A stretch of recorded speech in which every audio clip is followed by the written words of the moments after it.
single day, I'm gonna make something great. That's my way. Every single day, I'm gonna make something great. That's my way. Hey there y'all, Lolita's in the kitchen and we're going to make some simple, quick pork chops, air fry style, and they're going to be delicious. What you need to do is take your pork chops and roll them in some Shaje Bake or pork oven fry.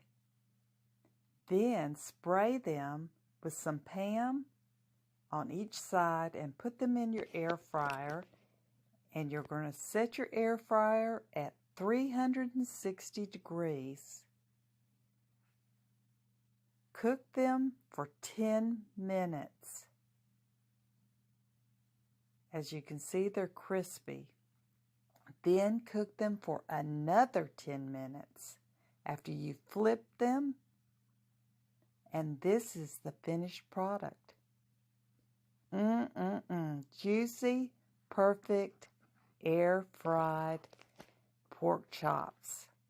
You can use bone in or bone out. Enjoy. Thanks for